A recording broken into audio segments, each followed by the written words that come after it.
मेरा नाम डॉक्टर वरुणेश दुबे है, पुत्र श्री स्वर्गीय श्री रामानंद दुबे। मैं आज सर मेरे ऊपर जो सर डीप फेक वीडियोज़ के माध्यम से जो मुझे डिफेम किया जा रहा है और उसके आधार पे मेरी हत्या का जो साजिश रची जा रही है उसको उजागर करने हेतु मैंने आज प्रेस कॉन्फ्रेंस की है सर। किस थाने का मामला है, कहाँ रहता है? ये सर गोरखनाथ थाने का मामला है सर। मैं राजेंद्र नगर पश्चिमी का निवासी हूँ सर। कौन लोग आपकी हत्या की साजिश? मेरे हत्या की साजिश मेरी पत्नी श्रीमती पांडे, पुत्री श्री विनोद पांडे, उनके पिताजी विनोद पांडे, पुत्र श्री प्रासनाथ पांडे, विनोद पांडे जी मेरे ससुर का, शिम्पी पांडे के भाई, बड़े भाई राहुल पांडे, पुत्र विनोद पांडे, उनके छोटे भाई, पत्नी के छोटे भाई ऋषभ पांडे, पुत्र विनोद पांडे, और उनकी माताजी शोभा पांडे, पत्नी विनोद पांडे द्वारा रची जा रही है। यह साजिश मेरी शादी ही मेरी प्रॉपर्टी को और सबको देख के हुए, करोड़ों की प्रॉपर्टी को देख के इन्होंने शादी की, और यह सब कुछ, यह स्वांग तभी से रचना शुरू कर दिए। यह मुझे सोने की मुर्गी जैसे अंडा देती है उस प्रकार से यह दवा का काम मेरे माध्यम से कई डॉक्टरों से, कई लोगों से दवाई का काम करवाते रहे। लेकिन जब इन्होंने धांधली की और मरीजों को बाहरी अस्पतालों में बेचने का काम शुरू किया, उसके उपरांत जब इनका धंधा खराब हो गया तो उसके बाद यह मुझसे सोने की अंडी देने वाली मुर्गी का पेट फाड़ के सभी अंडा निकालने का प्रयास करने लगे।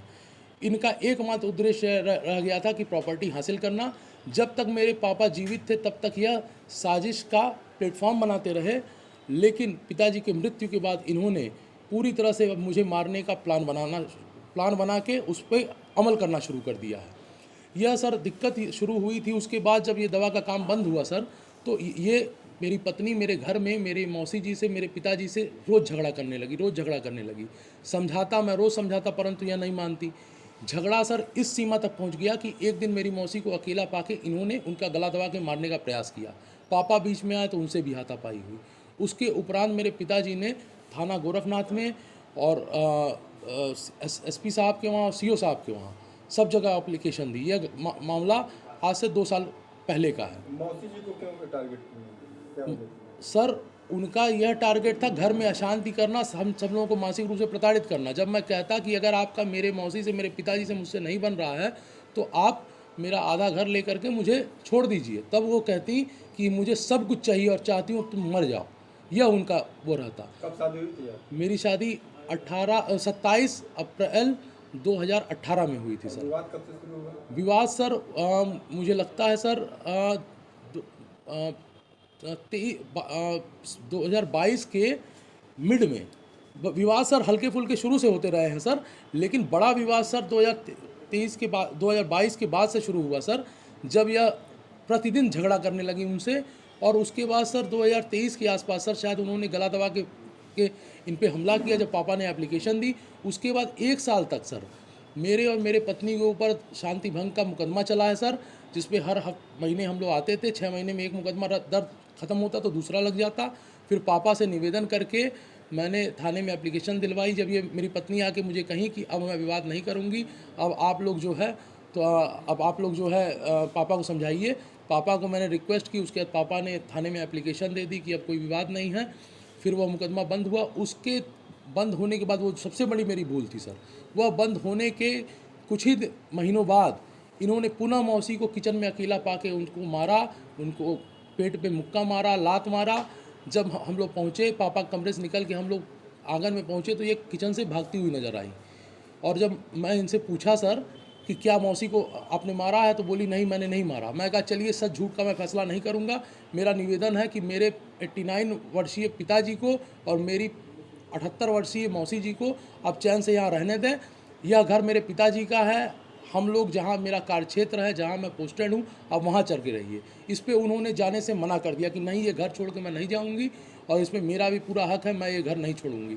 मैं कहा जहाँ मैं रहता हूँ, जहाँ पति रहता है, वहाँ पत्नी को रहना चाहिए कि मुझसे प्रेम है कि घर से प्रेम है। तो उन्होंने कहा मुझे घर से प्रेम है। उसके उपरांत सर इस प्रकरण पे मैंने मजबूरन 112 नंबर पे फ़ोन किया। जैसे 112 पे मैंने फ़ोन किया, उसके बाद इनके परिजन आए, इन्होंने अपने परिजन को फ़ोन किया। वहाँ कुछ बात होने के बाद यह अपने आप को चोटिल करने लगी।